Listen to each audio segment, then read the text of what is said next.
नमस्कार, city Varanasi live में आप सभी का स्वागत है। मैं हूं अमित मिश्रा। आइए देखते हैं आज के समाचार। प्रधानमंत्री मोदी के 126वें मन की बात संस्करण को काशी में जगह जगह सुना गया। पीएम मोदी के 126वें मन की बात को भाजपा नेताओं ने जगह जगह कार्यक्रम आयोजित कर ध्यानपूर्वक सुना। इसी क्रम में गुलाब बाग भाजपा कार्यालय में महानगर अध्यक्ष प्रदीप अग्रहरि की अध्यक्षता में कार्यक्रम आयोजित किया गया। पीएम मोदी ने मन की बात की शुरुआत देशवासियों को त्योहारों एवं दीपावली की बधाई देते हुए सभी से स्वदेशी खरीदने की अपील के साथ किया। उन्होंने कहा कि जीएसटी बचत उत्सव चल रहा है, वोकल फॉर लोकल खरीदारी का मंत्र बना दीजिए। जब हम स्वदेशी खरीदते हैं तो किसी परिवार की उम्मीदों को घर लाते हैं, उद्यमियों को प्रोत्साहित करते हैं। देश को आत्मनिर्भर बनाना है, देश सिर्फ स्वदेशी से ही आत्मनिर्भर बनेगा। प्रधानमंत्री ने लोगों से यह भी अपील किया है कि स्वच्छता सिर्फ घरों तक ही सीमित न रहे, हम अपने आसपास भी स्वच्छता पर ध्यान दें। प्रधानमंत्री ने अपने मन की बात में कहा कि आज दो महान विभूतियों शहीद भगत सिंह जी एवं लता दीदी का जन्मदिन है। भगत सिंह जी से प्रेरणा पुंज एवं निर्भीकता कूट कूट कर भरी थी। फांसी पर झूलने से पहले उन्होंने अंग्रेजों को पत्र लिखा था, आप हम सभी लोगों से युद्ध बंदियों की तरह व्यवहार करें और मेरी मृत्यु फांसी से नहीं सीधे गोली मारकर की जाए। यह उनके अदम्य साहस का परिचायक था। लता जी के देशभक्ति के गीतों ने लोगों को प्रेरित किया। उन्होंने वीर सावरकर जी के भी गीतों को अपने सुरों में पिरोया। वह मुझे हमेशा राखी भेजा करती थी। उनका गीत ज्योति कलश छलके मुझे बहुत पसंद है। प्रधानमंत्री ने आगे नवरात्रि की भी चर्चा की। भाजपा महानगर अध्यक्ष प्रदीप अग्रहरि के साथ मन की बात सुनने वाले प्रमुख लोगों में शालिनी यादव, चंद्रशेखर उपाध्याय, नवीन कपूर, मधुकर चित्रांश, विनोद गुप्ता, सोमनाथ मौर्य, अजय गुप्ता, मनोज सोनकर, प्रमील पांडे, अनिल उपाध्याय, योगेश वर्मा, प्रमोद यादव, मुन्ना आदि उपस्थित रहे। भारतीय जनता पार्टी पिछड़ा वर्ग मोर्चा काशी क्षेत्र द्वारा भी श्री श्री दुर्गा पूजा समिति वरुणा पुल परिसर में आयोजित कार्यक्रम में पीएम मोदी के मन की बात के 126वें संस्करण को सामूहिक रूप से सुना गया। यह आयोजन नवरात्रि के पावन अवसर पर मां जगदम्बे की आराधना के साथ संपन्न हुआ। कार्यक्रम का नेतृत्व अनूप जायसवाल ने किया। कार्यक्रम के मुख्य अतिथि वरिष्ठ भाजपा नेता शिवप्रकाश शुक्ला थे। संचालन सोमनाथ विश्वकर्मा व धन्यवाद ओम प्रकाश यादव बाबू ने किया। कार्यक्रम में प्रमुख रूप से एडवोकेट सुनील कनौजिया, शंकर जायसवाल, शैलेंद्र श्रीवास्तव मुन्ना, सुजीत गुप्ता, जितेंद्र गुप्ता लड्डू, विपुल पाठक, राजेश दुबे, जयकिशन गुप्ता, संतोष विश्वकर्मा, विजय गुप्ता, अमरनाथ विश्वकर्मा, विश्वनाथ जय, ब्रजेश वैष्णवी आदि लोग उपस्थित थे। काशी के यशस्वी सांसद और देश के लोकप्रिय प्रधानमंत्री जी, विश्व के सबसे ताकतवर नेता आदरणीय नरेंद्र मोदी जी के मन की 126वीं हम लोग मन की बात सुन रहे थे सभी कार्यकर्ताओं के साथ। माननीय प्रधानमंत्री जी ने आज बताया कि शहीद भगत सिंह का जन्मदिन था, आज उनकी जयंती पे भी उन्होंने जिक्र किया। लता मंगेशकर जी के सर कोकिला जो थी उनके भी जन्मदिन का जिक्र किया। और जो नेवी की दो महिलाएं थी जो कर्नल थी, उन्होंने पूरे विश्व का भ्रमण किया, 8 महीने तक समुद्र में रहीं। ऐसे महिलाओं को मैं मातृशक्ति के रूप में नमन करता हूँ, वंदन करता हूँ। और उन्होंने जो सबसे बड़ा नारा दिया, सरदार जो वोकल फॉर लोकल है, यानी इस देश में अब जो लोग सामान खरीदें, जो त्यौहार आ रहे हैं, विजयादशमी है, उस पर जो भी सामान खरीदें वो यहाँ के नागरिकों द्वारा बना हुआ हो, उनके पसीने की खुशबू आती हो, ऐसे सामान को खरीदें। इससे खरीदने से क्या है कि एक तो सामान वो अपने घर लाएंगे, दूसरा वो कारीगर खुश होंगे जिनका ये सामान खरीदेंगे।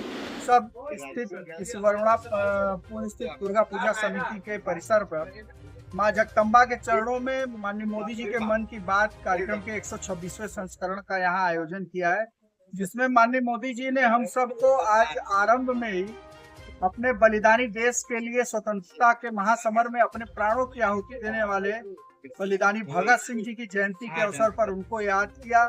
स्वर साम्राज्ञी लता मंगेशकर जी को याद किया। उन्होंने हमें बताया कि भगत सिंह जी किस तरह की मृत्यु चाहते थे, ये इतिहास के पन्नों में दर्ज था, लेकिन हम सबको मालूम नहीं था। और उन्होंने तो उन महिलाओं के बारे में जिन्होंने नौका से विश्व को एक तरह से नापने का काम किया, सुदूर उन क्षेत्रों में वो पहुंच करके भारतवर्ष का नाम रोशन की, जहाँ से किसी मानव के सबसे निकट होने की कल्पना अंतरिक्ष में की जा रही थी कि अगर कोई वहां से सबसे निकट कोई हो सकता है मानव, तो अंतरिक्ष के स्पेस तथा उन्होंने जीएसटी और स्वदेशी के बारे में हमें जागरूक किया। रविवार को पुलिस लाइन से कचहरी रोड तक प्रशासन द्वारा ताबड़तोड़ अतिक्रमण हटाओ अभियान चलाया गया। वाराणसी में रविवार को प्रशासन ने ताबड़तोड़ अतिक्रमण अभियान चलाकर एक बार फिर हड़कंप मचा दिया। पुलिस लाइन से कचहरी रोड तक फैले इलाके में जेसीबी और बुलडोजर से कई दुकानों, मकानों और निजी संपत्तियों को ध्वस्त किया गया।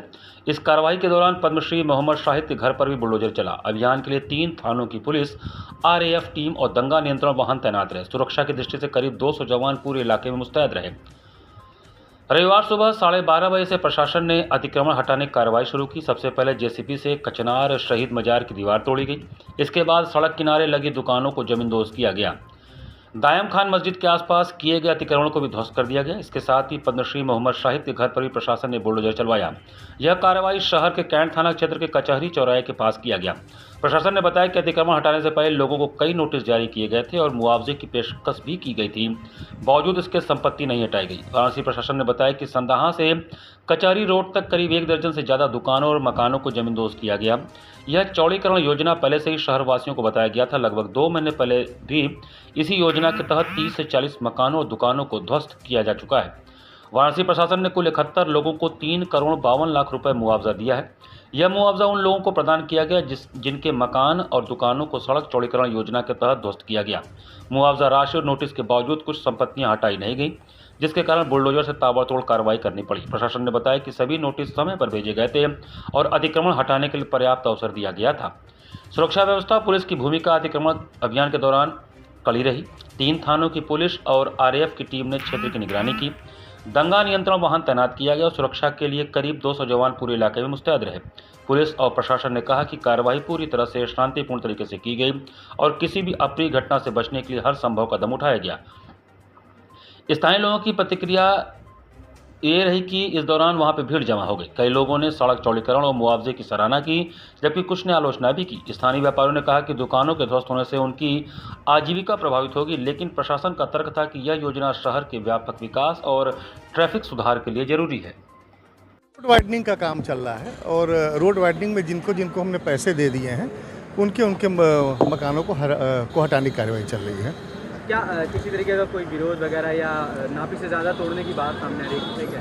नहीं, ऐसा नहीं हो सकता, क्योंकि एक तो उसको ऐसे भी ले सकते हैं कि जेसीबी है, तो जेसीबी से अगर तोड़ेंगे तो थोड़ा बहुत इधर उधर हो जाता होगा, मैं उससे इनकार नहीं करता, लेकिन किसी का अनर्गल नहीं तोड़ा जा रहा है। पद्मश्री मोहम्मद शाहिद की मकान को तोड़ने की बात थी, फिर अभी काम रोक दिया गया, वजह क्या?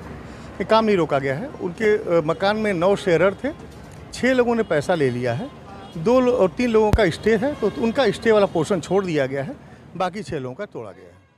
वाराणसी में भारत सरकार और उत्तर प्रदेश सरकार के संयुक्त प्रयास से एशिया का पहला अर्बन रोपवे प्रोजेक्ट पर्वत गाला शुरू किया गया है। भारत सरकार और उत्तर प्रदेश सरकार के संयुक्त प्रयास से वाराणसी में एशिया का पहला अर्बन रोपवे प्रोजेक्ट पर्वत गाला शुरू किया गया है। यह रोपवे शहरी परिवहन अर्बन ट्रांसपोर्ट के तौर पर 3.8 किलोमीटर की दूरी को कवर करेगा। परियोजना का संचालन वाराणसी कैंट स्टेशन से गोदौलिया तक होगा, जिसके बीच विद्यापीठ और रथ यात्रा इंटरमीडिएट स्टेशन होंगे तथा गिरजाघर एक टेक्निकल स्टेशन होगा। कुल 5 स्टेशन और 29 टावर बनाए जाएंगे।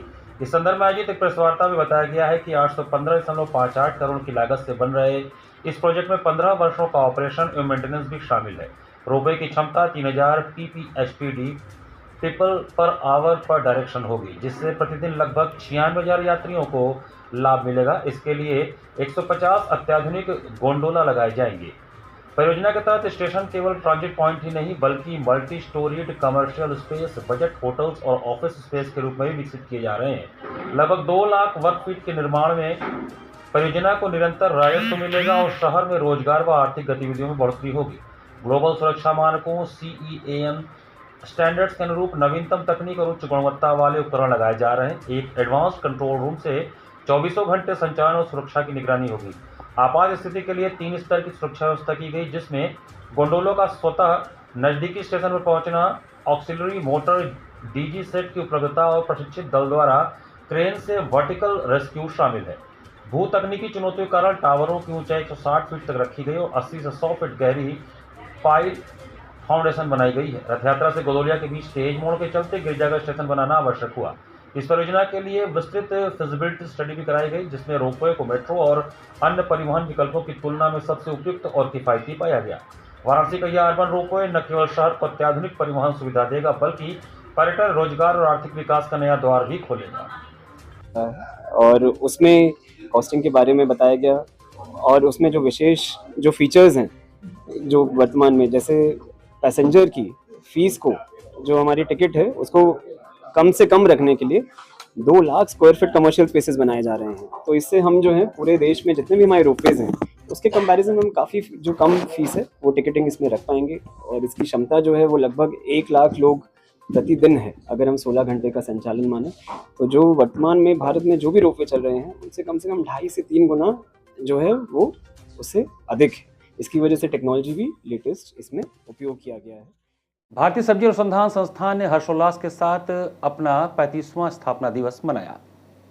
भारतीय सब्जी अनुसंधान संस्थान ने आज बड़े हर्षोल्लास के साथ अपना 35वां स्थापना दिवस मनाया। दीप प्रज्वलन संस्थान के ध्येय वाक्य विज्ञान आधारित सब्जी विकास, स्वस्थ एवं समृद्ध भारत की ओर के उद्घोष से शुरू हुआ यह समारोह देश के पोषण और आर्थिक सुरक्षा में संस्थान के ऐतिहासिक योगदान को दर्शाता है। संस्थान ने अब तक 33 सब्जी फसलों में 133 उन्नत किस्में 25 संकर सहित विकसित की हैं। इनमें काशी मनु, कलमी साग, काशी अन्नपूर्णा, पंखिया सेम, काशी उदय, काशी नंदिनी सब्जी मटर, काशी कंचन लोबिया, काशी क्रांति भिंडी, काशी अमन टमाटर, काशी अनमोल मिर्च, काशी गंगा लौकी और काशी तरु बैगन जैसे किस्में किसानों में व्यापक रूप से लोकप्रिय हुई हैं। संस्थान ने tomato grafting, pomato brinato, macronutrient formulation, Kashi Sukshma Shakti और एफपीओ आधारित तकनीक वितरण मॉडल के माध्यम से किसानों की आय बढ़ाने में महत्वपूर्ण भूमिका निभाई है। हरी मिर्च पाउडर, इंस्टेंट लौकी खीर मिक्स, इंस्टेंट सहजन सूप मिक्स, करेला चिप्स और कद्दू हलवा मिक्स जैसे मूल्य संवर्धित उत्पादों से ग्रामीण उद्यमिता को नई दिशा मिली है। कार्यक्रम के मुख्य अतिथि डॉक्टर मंगला राय, पूर्व सचिव डेयर एवं महानिदेशक ICAR ने कहा कि कृषि को समेकित समग्र रूप में देखने की जरूरत है। उन्होंने कहा कि IIBR ने सब्जी क्रांति का नेतृत्व करते हुए देश में सब्जियों की उत्पादकता और गुणवत्ता को नई ऊंचाइयों तक पहुंचाया है। भविष्य में जलवायु स्मार्ट फसलें, पोषक तत्वों से भरपूर किस्में और शहरी खेती मॉडल भारत की खाद्य सुरक्षा को मजबूत करेंगे। उन्होंने वैज्ञानिकों से मृदा सूक्ष्मजीवों, सेकेंडरी एग्रीकल्चर, मृदा कार्बन तत्वों पर विशेष शोध करने की अपील की और कहा कि समेकित शोध की दिशा में कार्य करना होगा। विशिष्ट अतिथि डॉक्टर सुधाकर पांडे, सहायक महानिदेशक भारतीय कृषि अनुसंधान परिषद नई दिल्ली ने बताया कि वर्तमान में लगभग 9 किलोग्राम प्रति व्यक्ति प्रति माह फल सब्जी उपलब्ध है। उन्होंने कहा कि प्रति वर्ष बाद लगभग 592 मिलियन टन और 34 टन प्रति हेक्टेयर उत्पादकता की आवश्यकता होगी। उन्होंने बहु रोग प्रतिरोधी किस्मों, सुरक्षित सब्जी उत्पादन और आधुनिक तकनीकों के प्रयोग पर जोर दिया। संस्थान के निदेशक डॉक्टर राजेश कुमार ने कहा कि संस्थान का लक्ष्य सब्जियों को केवल पोषण का साधन न बनाकर किसान समृद्धि और सतत आजीविका का आधार बनाना है। उन्होंने बताया कि भविष्य में जीनोमिक्स, AI आधारित प्रजनन, जलवायु सहनशील किस्में, संरक्षित एवं शहरी खेती तथा प्राकृतिक खेती की दिशा में और अधिक कार्य किया जाएगा। इस अवसर पर उत्कृष्ट कार्य करने वाले डॉक्टर नागेंद्र राय, संजय कुमार यादव, गोपीनाथ, कमलेश मीणा और नारायण सिंह को सम्मानित किया गया। जनजातीय उपयोजना के अंतर्गत 15 अनुसूचित जनजातीय महिलाओं के प्रशिक्षण कार्यक्रम के समापन पर डॉक्टर मंगला राय और डॉक्टर सुधाकर पांडे ने सभी महिलाओं को प्रशिक्षण प्रमाण पत्र और सिलाई मशीनें प्रदान की। संस्थान ने nexus agro genetics seeds Varanasi के साथ काशी सुहावनी, तेजस्विनी सीड्स मिर्जापुर के साथ काशी निधि, त्रिपाठी बीज उत्पादक समिति जालौन के साथ काशी उदय तथा धीरज कुमार उपाध्याय मिर्जापुर और पंकज कुमार श्रीवास्तव आजमगढ़ के साथ ब्रिमेटो ग्राफ्टिंग टेक्नोलॉजी के स्थानांतरण हेतु समझौते किए। साथ ही एग्रोमृत किसान उत्पादन समिति एवं Katherwa Mahadev farmer producer company Mirzapur के साथ भी समझौता ज्ञापन का हस्तांतरण किया। कार्यक्रम का संचालन प्रधान वैज्ञानिक डॉक्टर नीरज सिंह ने किया और धन्यवाद ज्ञापन डॉक्टर AN सिंह ने किया। विश्व कल्याण भारतीय संस्कृति को समर्पित काशी शब्दोत्सव 2025 का 3 दिवसीय आयोजन 16 से 18 नवंबर तक होगा। काशी की सांस्कृतिक विरासत और ज्ञान परंपरा के आलोक में आयोजित काशी शब्दोत्सव 2025 विश्व कल्याण भारतीय संस्कृति को समर्पित है। भारतीय कला, संस्कृति और साहित्य की थाती को संजोने व जन जन तक पहुंचाने के उद्देश्य से वर्ष 2023 में काशी शब्दोत्सव की शुरुआत हुई। काशी शब्दोत्सव न सिर्फ कुछ दिनों तक चलने वाला अकादमिक या सांस्कृतिक समारोह है, बल्कि यह भारतीय मनीषा की देदीप्यमान आभा का ज्योतिपुंज है। भारतीयता की भावना को समर्पित यह प्रकल्प भारतीय मन की सृजनात्मक धारा का भावबोध है। यह बातें विश्व संवाद केंद्र काशी के सभागार में आयोजित काशी शब्दोत्सव 2025 के संदर्भ में एक प्रेस वार्ता का संबोधित कर रहे राष्ट्र धर्म पत्रिका के निदेशक मनोज कांत ने कही। काशी हिंदू विश्वविद्यालय के संस्कृत विभाग के विभागाध्यक्ष प्रोफेसर सदाशिव द्विवेदी ने बताया कि यह आयोजन विश्वविद्यालय के स्वतंत्रता भवन सभागार में संस्कृत विभाग के संयुक्त तत्वावधान में आयोजित होगा, जिसके लिए तैयारी पूर्ण कर ली गई है। काशी शब्दोत्सव के संयोजक डॉक्टर हरिंद्र राय, सदस्य शिक्षा सेवा चयन आयोग ने 16 से 18 नवंबर 2025 तक चलने वाले 3 दिवसीय काशी शब्दोत्सव के परिचय के क्रम में कहा कि काशी शब्दोत्सव राष्ट्रीय, अंतर्राष्ट्रीय एवं स्थानीय विषयों को केंद्र में रखकर समाज जीवन के प्रत्येक क्षेत्र में व्याप्त विभिन्न विषयों पर प्रमुखता से संवाद स्थापित करता है। इसी क्रम में इस वर्ष का काशी शब्दोत्सव 2025 विश्व कल्याण भारतीय संस्कृति विषय पर केंद्रित है। इसके अंतर्गत भारतीय ज्ञान परंपरा, कौटुंबिक अवधारणा, सामाजिक समरसता, समाज प्रबंधन, लोकतांत्रिक शुचिता, भारतीय साहित्य, पर्यावरण, न्याय, बोध, भारतीय चिकित्सा पद्धति, पौराणिक एवं वैदिक संदर्भ, शिक्षा की भारतीय अवधारणा और उसका क्रियान्वयन आदि विषयों को वैश्विक परिप्रेक्ष्य में रखकर कुल 12 सत्रों में 3 दिनों तक विमर्श होंगे। इस संवाद गोष्ठी में अपनी अपनी विधा के निष्णात विद्वान देश विदेश में शामिल होंगे।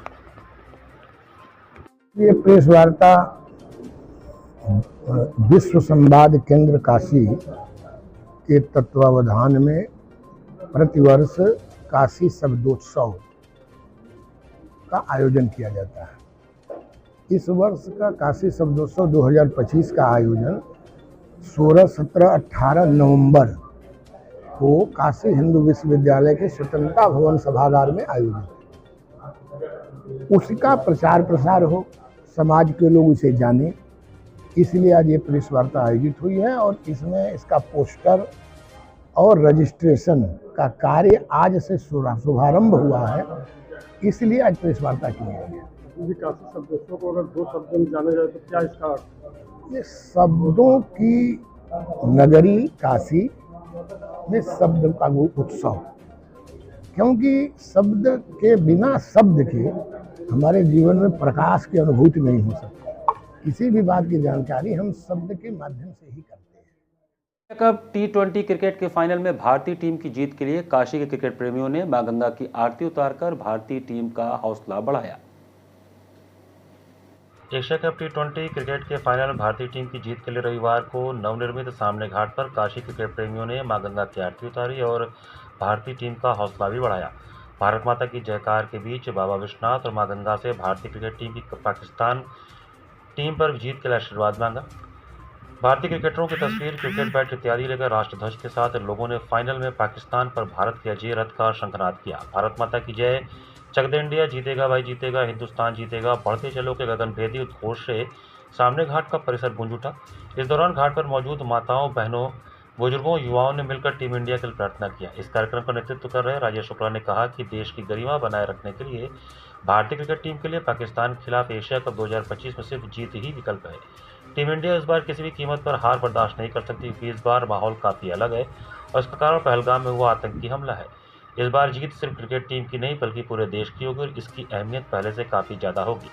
अब मैच का परिणाम सिर्फ ट्रॉफी उठाने की बात नहीं है, बल्कि देश की आत्मा को संतुष्टि पहुंचाने की बात है।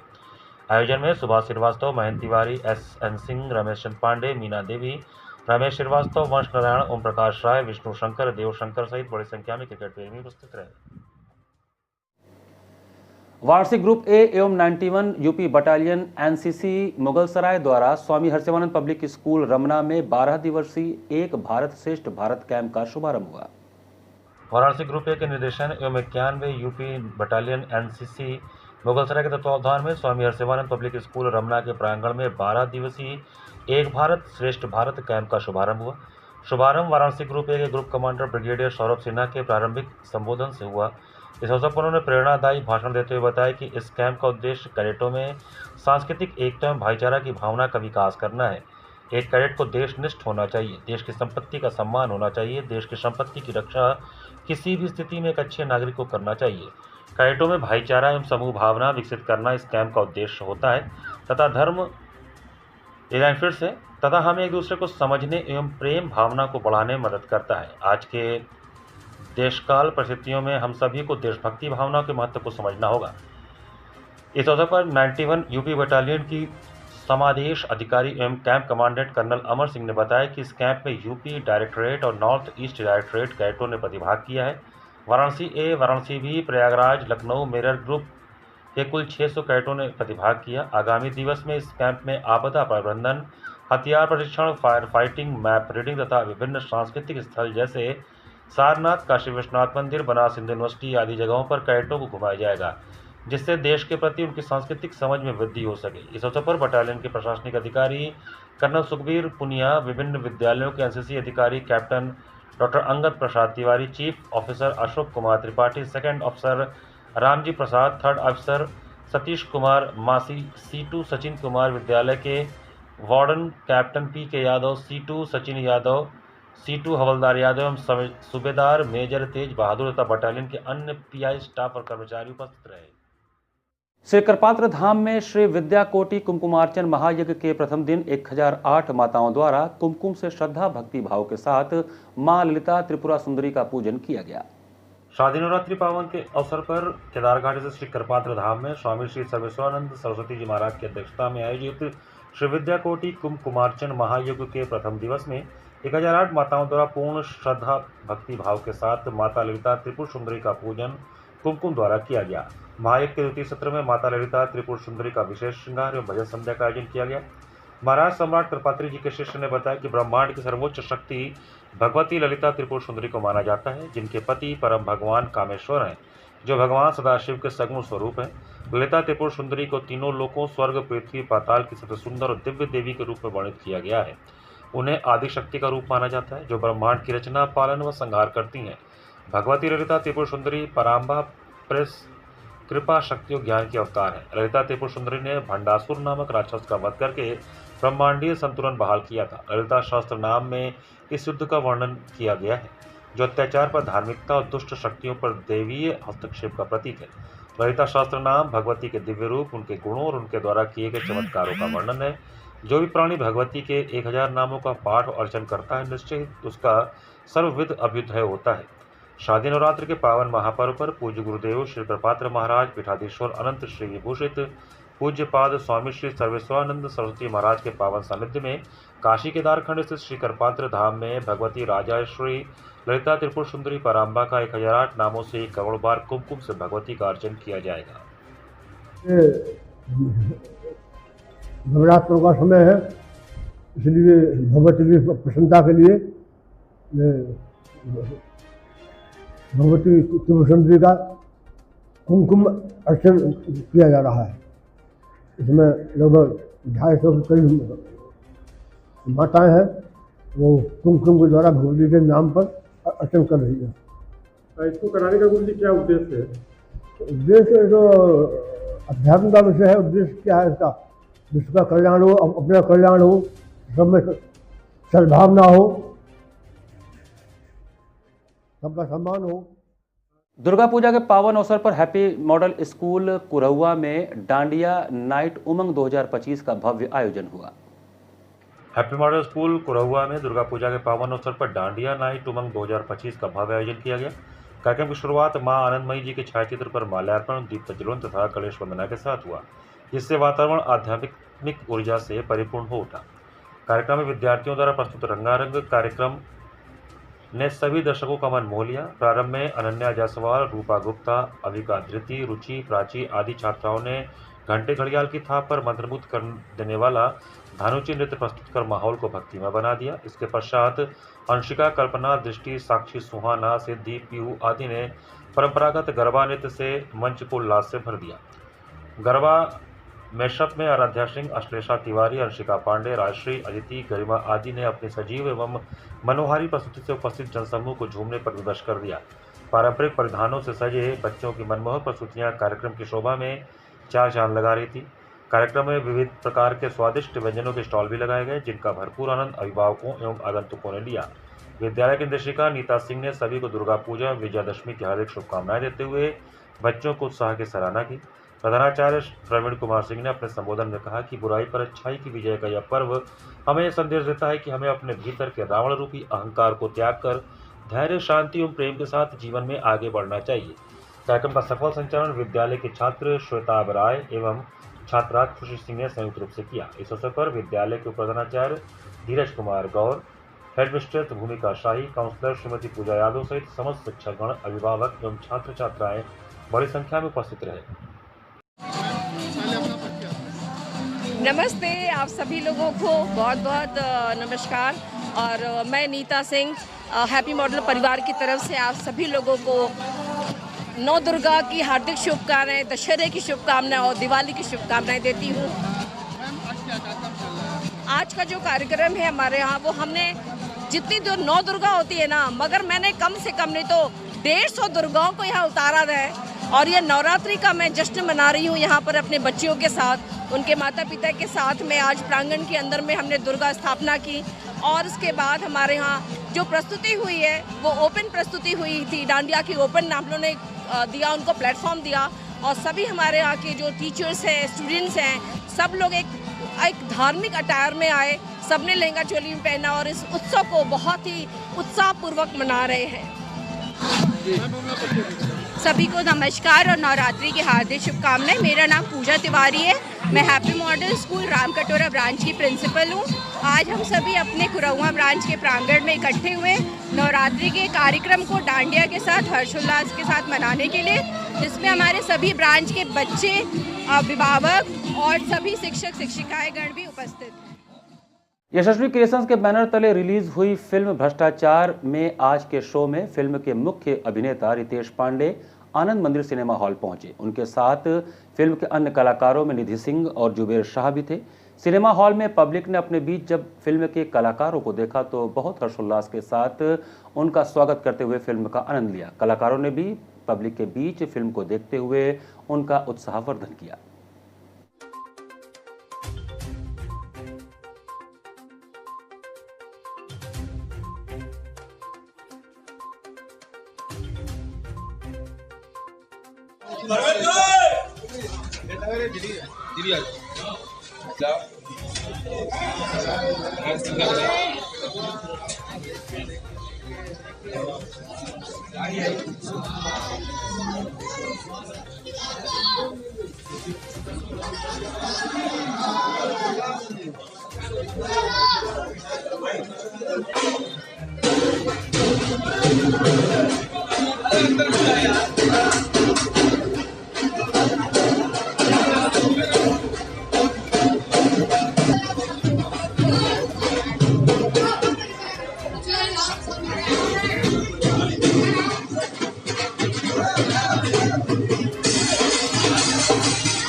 आज भ्रष्टाचार रिलीज हो गई, क्या कहेंगे, क्या खुशी? बहुत खुशी है मन में कि इतनी मेहनत के बाद जो सबने मिलके मेहनत किया, हमारे प्रोड्यूसर संजय गुप्ता सर कोई कसर नहीं छोड़े फिल्म बनाने में, फिल्म के मेकिंग में इतना इन्होंने मेहनत किया।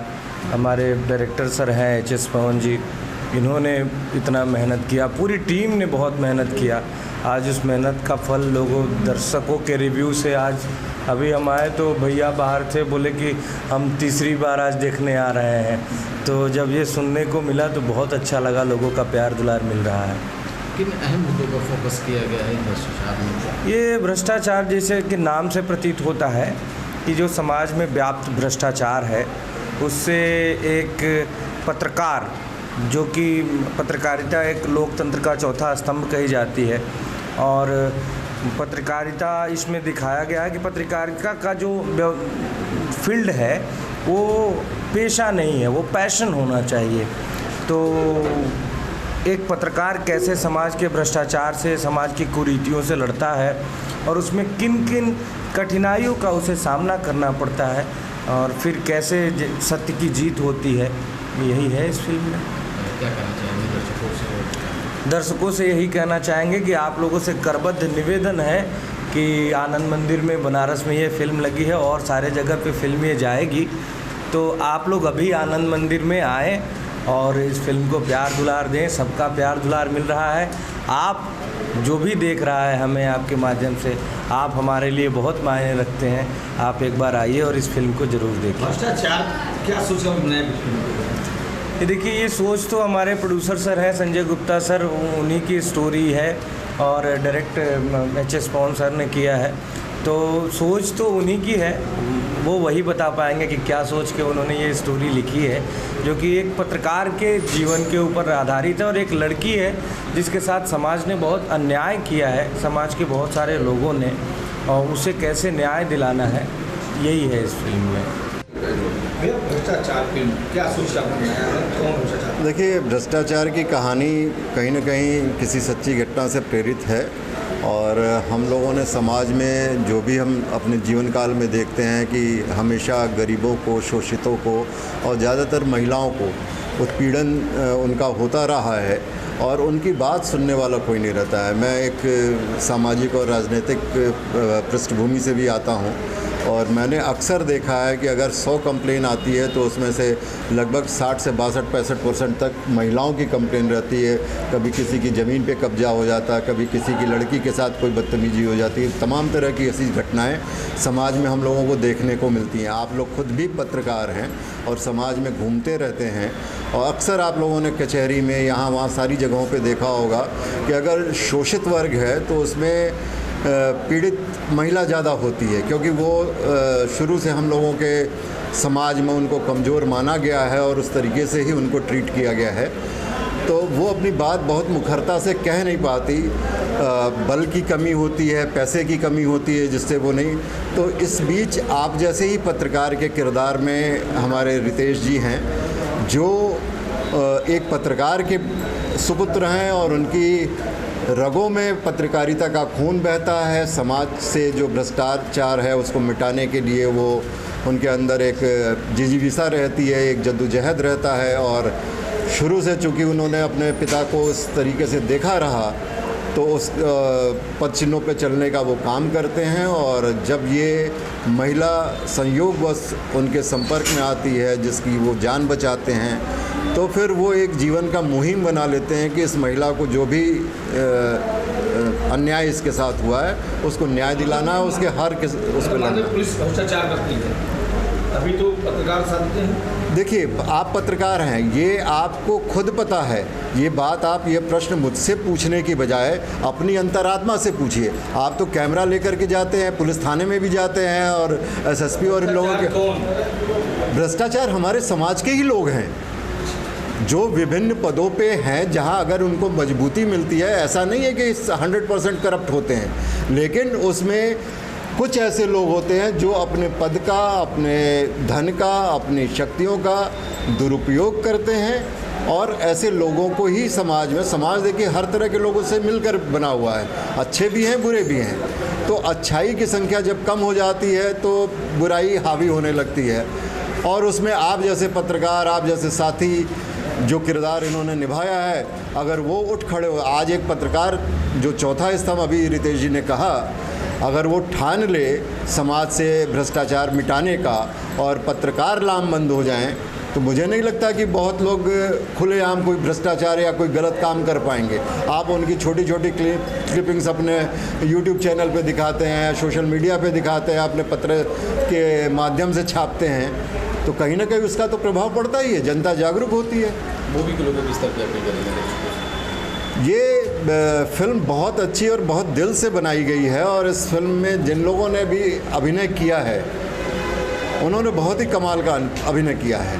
और ये भोजपुरी फिल्मों का एक जो ट्रेंड चला आ रहा था पहले से, उस ट्रेंड से अलग हट के ये फिल्म है। साफ़ सुथरी फिल्म है, इसको आप परिवार के साथ देख सकते हैं और इसके गाने बड़े कर्णप्रिय हैं। जो भी हमारे संतोष पुरी और बिट्टू विद्यार्थी वगैरह ने गाना लिखा, गाना आप रितेश जी ने गाया है खुद, आप खुद जानते हैं कि इनकी आवाज़ में कितना माधुर्य है और कितना बढ़िया गाते हैं। इनके गाने मिलियंस में जाते हैं और सब चीज़ मतलब कमाल का है इस फिल्म में। और मैं जनता से अपील करूंगा कि इस फिल्म को देखें। हमारे पवन जी ने बहुत शानदार डायरेक्शन किया है इस फिल्म में।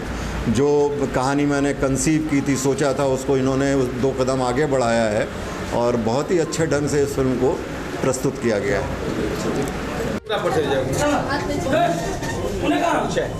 मैं हिमांशु शेखर, मेरा एक प्रोडक्शन हाउस है वाराणसी शांति फिल्म प्रोडक्शन, और आज ये भ्रष्टाचार फिल्म हमारे संजय भैया के बैनर तले यशस्वी फिल्म ये प्रेजेंट हुई है। और मैं तमाम दर्शक भाइयों से अनुरोध करता हूँ कि वो आए देखें और बहुत अच्छी फिल्म बनी है। ये एक पत्रकार के ऊपर है कहानी और सारे जितने भी भोजपुरी, अवधी, हिंदी जितने भी हमारे दर्शक हैं इसको आए और सफल बनाइए। भ्रष्टाचार क्या सोच बना? ये दरअसल जो हमारे समाज के अंदर बुराई, भ्रष्टाचार है, उसी के ऊपर फिल्म है। इस फिल्म में मुख्य भूमिका में रितेश बाबू, सुशील सिंह, अयाज खान, विनीत विशाल वगैरह सारे भाई ने बहुत अच्छा किरदार निभाया है। इसमें इसकी हीरोइन प्राप्ति शुक्ला है और ये लगभग 30 दिनों तक लगातार हम लोग बनारस की धरती पर शूट किए इसको और बहुत ही अच्छा इसका पोस्ट प्रोडक्शन भी हुआ है। आप लोग एक बार आवे और आप लोग देखें, बहुत अच्छा लगे। इसी के साथ सिटी वाराणसी लाइव का ये संस्करण हमें समाप्त करते हैं। मुझे दीजिए आज्ञा, नमस्कार।